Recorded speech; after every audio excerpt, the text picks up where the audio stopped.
News 25 is brought to you by Dr. George Leeks, Pahrump's optometrist since 1990, offering full spectrum eye care for children and adults. Call today, 727-8300. News is also brought to you by J.K. Nelson Law. Call 727-9900 today for your free consultation. If you need a lawyer, you need Nelson.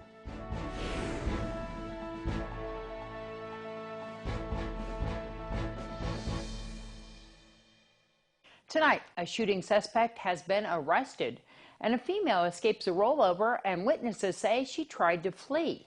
News 25 starts now. This is News 25 with Deanna O'Donnell.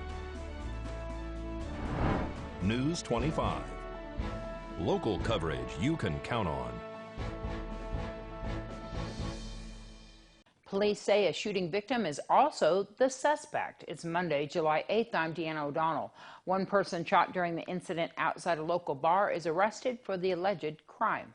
63-year-old Pahrump resident Edward Coronado has been arrested for owning or possessing a gun by a prohibited person, assault with a deadly weapon, and discharging a gun in a public place. Coronado was taken into custody after a warrant was issued for his arrest in connection with the shooting that occurred on June 29th. He was located on Oxbow Avenue near the Purcell Tire Company. Late last month, deputies and detectives were dispatched to the area of Highway 372 and Linda Street at Who's Dunes in reference to a shooting that had occurred. Upon arrival, deputies say that they located two vehicles involved with bullet holes and spent shell casings near. One was identified as a red sedan and the other a gold Crown Victoria. The driver of the red sedan, identified as Edward Coronado, was transported via Mercy Air to UMC Trauma Center in Las Vegas after entering the bar with bullet wounds in his legs. Coronado allegedly went into the bathroom and was located there by medics. The driver of the gold vehicle, police say, was still on scene and told police that he was at home when his younger brother came into the house at approximately 11:15 that evening. He said that he told him that he was walking near Family Dollar on Charleston Park when a man in a red sedan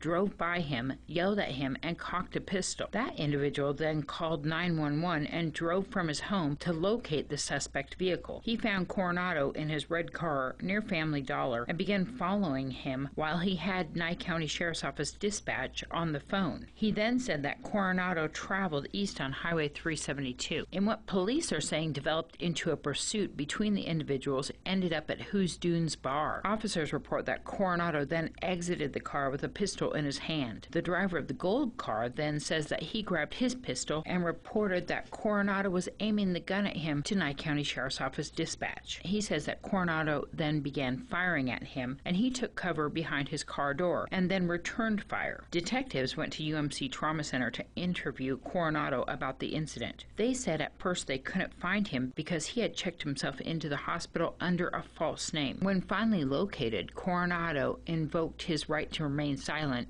and the interview with police, they say, was terminated. A criminal history check was conducted on Coronado, and it included several felony arrests out of California, including firearms-related offenses. A witness at Who's Dunes bar told police that Coronado was a regular at that business and that he had been at the bar earlier drinking prior to the shooting. An arrest warrant was issued, and Coronado was located less than a week later. Edward Coronado is being held on a $50,000 bail amount. Well, this morning, police and fire responded to a report of a rollover crash on Pahrump Valley Boulevard.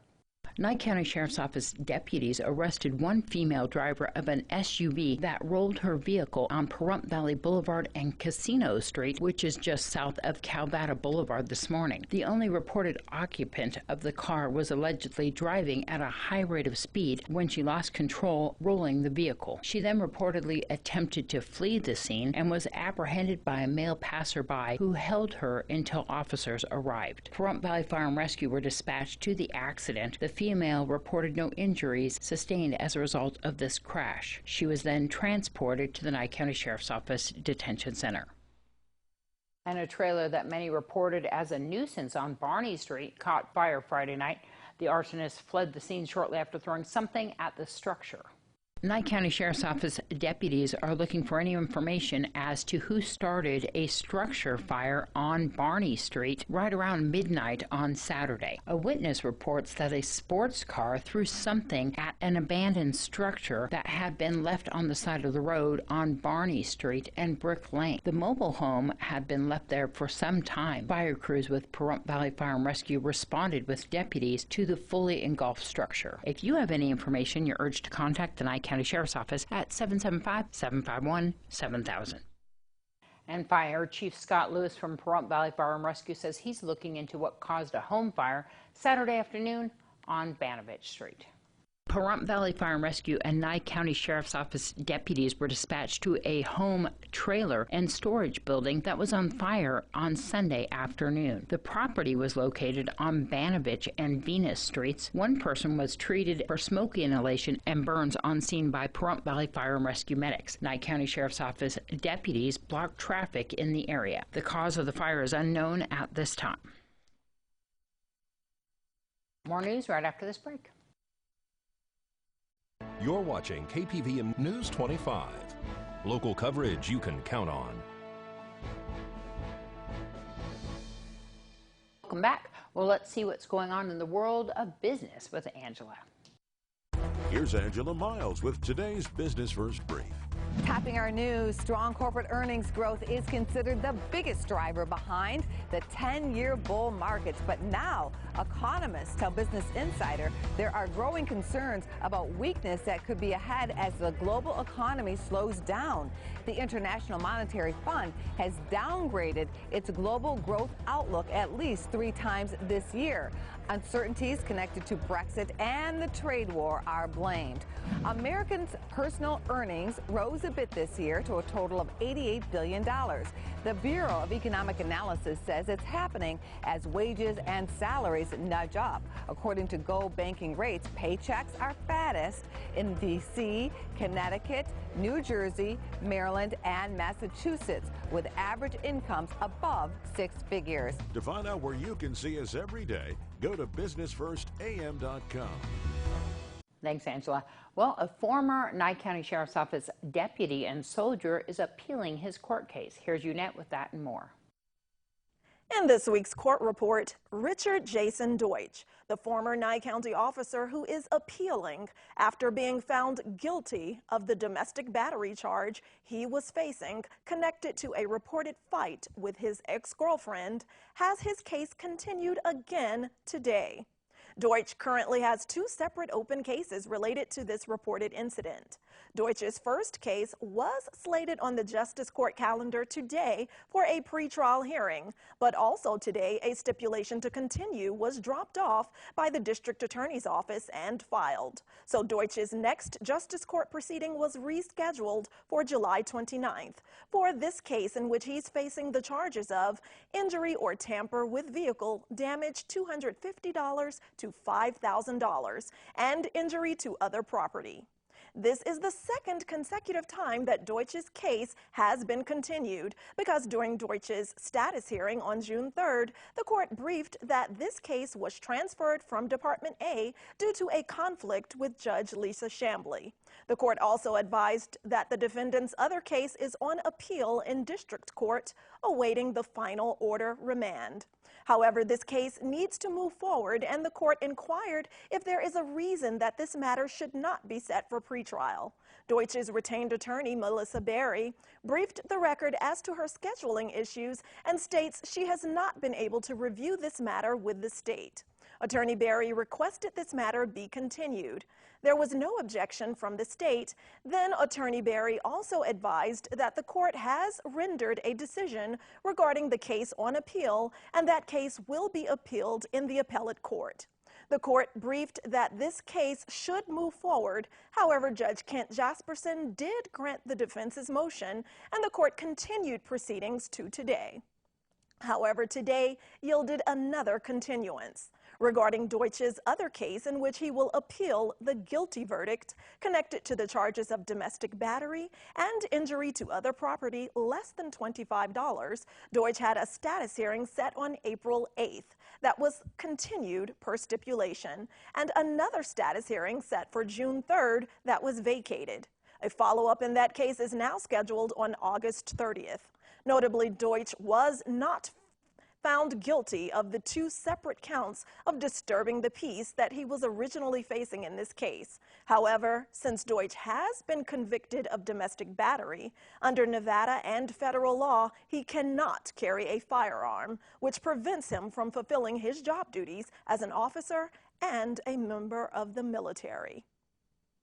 Jury trial start dates are now reset and pushed back 6 months for Cole Engelson, the area man arrested and charged with first-degree murder in connection to the death of 3-year-old Yesenia Camp. That decision was made during Engelson's last district court appearance, a calendar call. During that proceeding, Engelson appeared while in custody, and his defense attorney, Brent Percival, declares that the defense is not ready for trial as it was originally scheduled to begin today and continue through mid-July. Then the defense moved for a continuance, asking that Engelson's jury trial be reset in the ordinary course. However, Deputy District Attorney Gerard Gosiosco declared that he is ready for trial and it was currently set, but stated no opposition to the defense's motion for a continuance. So without opposition, the court reset Engelson's jury trial to December 10th through 13th and 16th through 18th, with another calendar call and a jury draw scheduled on October 28th. After those new court dates were set, Engelson was remanded back to the custody of the Nye County Detention Center. This has been your court report. I'm Unat Gentry for News 25. And we'll have more news right after this. News 25 is brought to you by Bill and Robin Law, injury attorneys. Injured? Need money? Get Bill and Robin, your local Pahrump injury attorneys.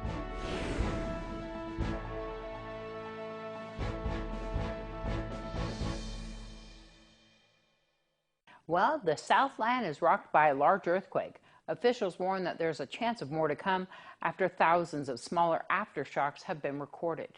The U.S. Geological Survey says that the damage from the 6.4 and 7.1 earthquakes that struck Southern California over the holiday weekend will cost approximately $1 billion in loss to the economy. Officials say that they have issued a red alert, which requires a national or international level response. The foreshock of 6.4 on the 4th of July and the large 7.1 quake Friday hit the Kern County community of Ridgecrest and surrounding areas. This caused devastation to businesses, homes, and infrastructure, including Trona, where large stretches of Highway 178 were destroyed. After extensive search of the area, a large fissure, which can be seen from space, was located. Videos and pictures during and after the quakes have flooded the internet as the public tries to view and understand what area residents are enduring. The shakes could be felt for miles around. Minor damage, even in our area and Las Vegas, was reported. In Red Rock Canyon, audience members of the Super Summer Theater got to hear and see falling rock from the top of the mountain. Ceilings collapsed in stores across the region. Inside homes, furniture and large appliances were thrown about. In Trona, 80% of residents are still without water. Some area residents have decided to camp outside rather than be inside structures that might fall following a larger quake. The California governor declared a state of emergency for the 30,000 people in that area. The governor says that he plans to implement a statewide early alert program, which is 70% done. This system would be able to automatically shut down trains and rail systems, alert drivers and residents to take precautions when anything above a 5-point quake is detected. The Shake Alert system would eventually cover the entire West Coast. If you would like to help any of the residents in that area, you can go to redcross.org. Well, here in Pahrump, Fire Chief Scott Lewis with Pahrump Valley Fire and Rescue reports to News 25 that the impact of Friday's 7.1 Ridgecrest quake was felt here locally. I'm sure you know that. VEA circuits 3 and 4 were down with power loss in the south end of the valley all the way to Front Site. Fire Station 3, also located on Kellogg Road, was without power temporarily. A suspect was located 10 days after he allegedly carjacked a female here in town. Patrol members be advised. Tommy Bridges has been arrested for kidnapping in the first degree, robbery, battery with a deadly weapon, driver disobeying a peace officer, endangering others, habitual criminal, assault on a protected person, resisting a public officer, and several warrants. According to the declaration of arrest, on June 19th, deputies were dispatched to the area of David and Linda Street. They were advised that a witness described a male that was allegedly punching a female and had gotten into her vehicle, fleeing the scene. The vehicle was described as being red in color and had a bumper hanging from it. Deputies were able to find the vehicle traveling on the roadway in the area. As the officers caught up with the car, they stated that the vehicle took off, traveling anywhere between 70 and 100 miles an hour on the west side of Pahrump, at times even passing vehicles and almost striking a motorist that was exiting his driveway. At one point near Flamingo Road, they say that the vehicle went airborne, landing on its front end and then starting up again, traveling eastbound into the desert. A short time later, they located the vehicle near Highway 372 and Leslie Street. The bumper had allegedly fallen off the vehicle, and the officer was able to pick up the license plate, which returned to a 2014 Kia. Officers made contact with the individual inside the car, which was a female who was sitting in the passenger seat. She said that the individual, later identified as Tommy Bridges, had rammed her vehicle and that she was actually driving the red Kia at the time. She said that Bridges had pushed her from the driver's seat, entered her vehicle, and then drove away against her will. The incident where this originally occurred was at the intersection of David and Linda Street. The officer reports that during the chase, speeds were exceeding 70 to 100 miles per hour. Deputies searched the area and were unable to locate the driver, who was identified as Tommy Bridges at the time. However, on June 29th, deputies were dispatched to the area of Glory Vine Road in reference to a wanted person. They said that Tommy Bridges was in the area and that he was reported driving a Jeep Cherokee. After making contact with the individual inside a home, they discovered that Bridges had allegedly left on a bicycle. Deputies were able to locate the bicycle hidden behind a bush, where they also found Tommy Bridges crouched down, hiding behind the bush near that bike. Officers report that Bridges declined to show his hands to police when he was held at gunpoint. At that time, they say that he pulled out a knife and then threatened to throw it at the officer. He then allegedly ran from police, pulling out a second knife. Deputies then deployed a taser, striking Bridges and temporarily incapacitating him. They say that both knives dropped to the ground and they were able to take him into custody. He was transported to the Nye County Sheriff's Office Detention Center.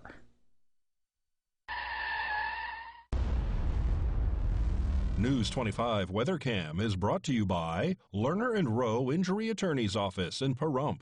In a wreck, need a check? Call 702-877-1500.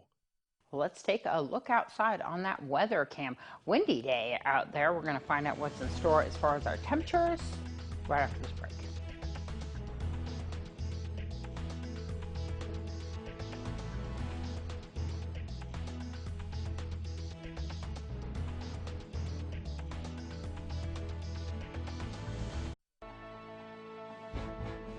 News 25 Weather is brought to you by Dairy Council of Nevada. The splash of cream in your coffee, the dollop of sour cream on your burrito, the melted toasty cheese on your pizza. Undeniably delicious, undeniably dairy. Enjoy what's real. And by Pahrump Rental and Do It Best Hardware. Your friendly small town hardware store. Shop small, shop local.